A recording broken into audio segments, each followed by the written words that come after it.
Hi everyone, my name is Robert Jane, and together with my colleague Tan Hutchins, I will be addressing some of the privacy law considerations app developers should think about while designing a mobile app. The following material is intended to inform and assist app developers in developing privacy standards and is not to be considered legal advice or a solicitation or advertisement. You should contact your own lawyer to determine what is appropriate for your business. Let's begin by talking about why personal privacy should matter to app developers. First, mobile devices are an integral part of our lives today, with almost 85% of adults in the US owning a cell phone. Not only do mobile apps allow us to connect and access information in new ways, they also provide new types of information that were not previously available to entrepreneurs and startup businesses. Because of this dramatic shift in the quantity and quality of information, many consumers have expressed more concerns about how their private information is handled. Therefore, developing a system that adequately addresses these privacy concerns is essential to promote trust with consumers and to ensure the success of the rapidly expanding mobile app market. The first thing to note when addressing these privacy concerns is that the US does not have an overarching federal privacy statute specifically applicable to mobile devices. Instead, privacy standards are governed by various statutes at the federal, state, and sometimes even international levels. Depending on what type of information your app is collecting and who that information is being collected from, certain laws may or may not apply to you. One of the major federal statutes that may affect your privacy policy is Section 5 of the FTC Act.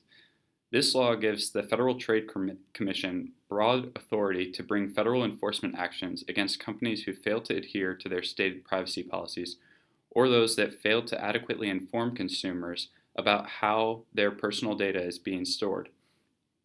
If your app collects information about consumers, then this law will likely apply to you.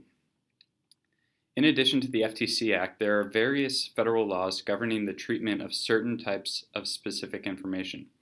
For example, the Health Insurance Portability and Accountability Act, more commonly known as HIPAA, governs health data collected by covered entities. The Gramm-Leach-Bliley Act, or the GLB Act, covers certain types of financial data. COPPA, or the Children's Online Privacy Protection Act, imposes special requirements on the collection of data from persons under the age of 13.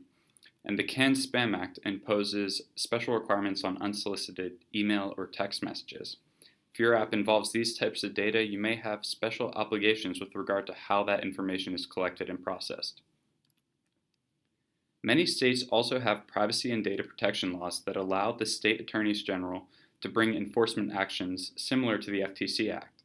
The overwhelming majority of these states have enacted data breach notification laws, which may require companies to notify consumers in the event of a security breach that compromises consumers' personal information. The state of California has also adopted several privacy laws, and I strongly recommend you take a look at the complete list, which can be found at one of the links at the end of this presentation.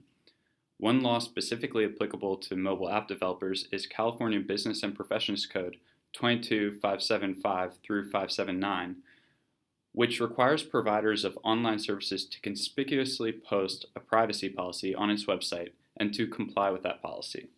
In order to fulfill the requirements of this statute, the link to the privacy policy must actually contain the word privacy so that consumers will be able to easily find it.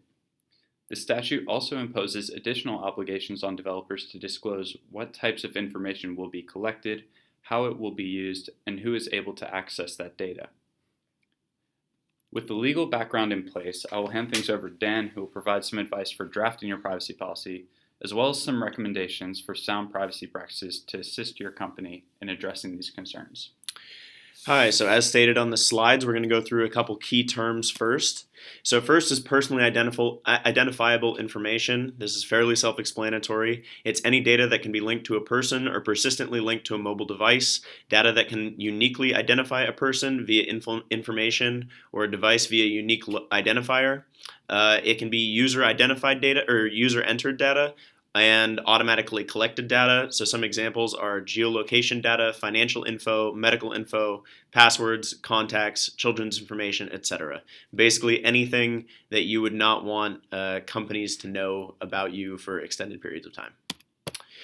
There's also special notices and short privacy notices. So, as Robbie talked about, you want to have a kind of general privacy policy, but a special notice is a timely contextual notice that tells your users about a data practice that you're implementing. So, if you change something that is likely going to affect a lot of users or something that they will care about, you may want to include a special notice. A short privacy notice is a trimmed down version of the privacy policy, and it's intended to be read on the mobile device. So when people actually install this on a mobile device, they'll be able to quickly skim the privacy policy and make sure they find nothing objectionable. So here's some recommendations for mobile app developers. Step 1, you want to identify the personally identifiable information in your app that you're going to collect, and you really want to consider how you're going to collect this data, and then also consider how you're going to store it and who you're going to give it to. Step 2, you also want to put the information that you're going to collect into your privacy policy. You want to let users know what information you will be collecting about them.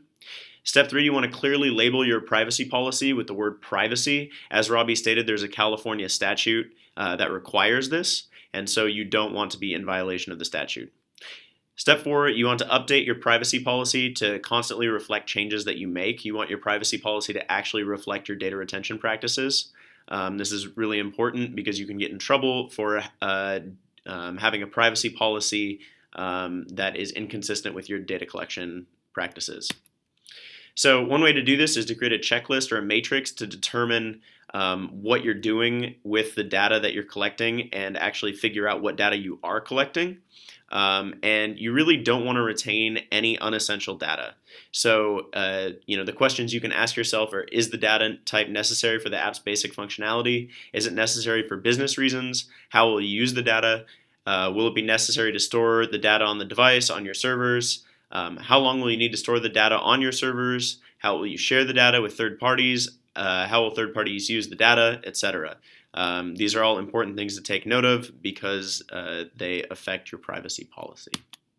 So here's kind of an example of a matrix of how to track what data you're collecting.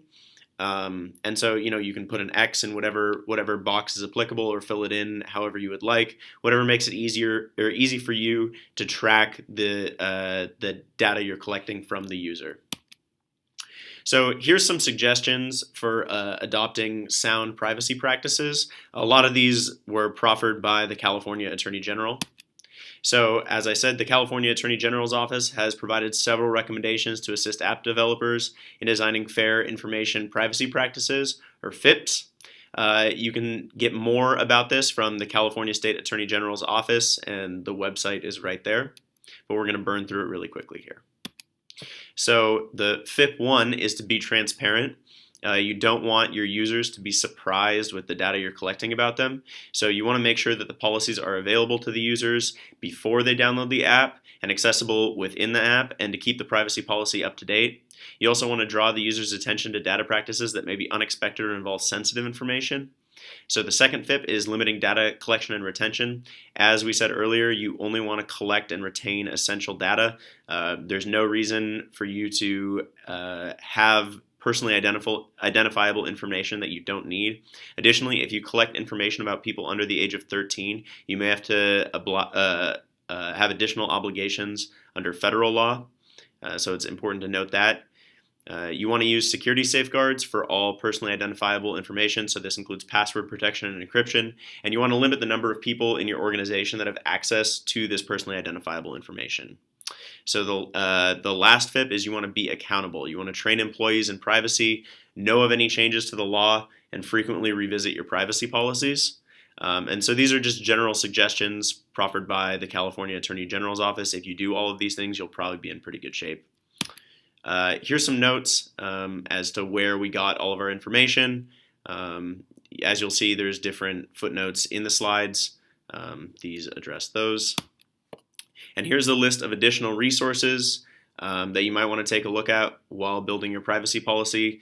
There's going to be lots of things that we didn't cover that are business specific. So depending on what type of data you're going to be collecting from users and how you're going to be using it, all of these sources have more comprehensive information on how to build and maintain business specific privacy policies.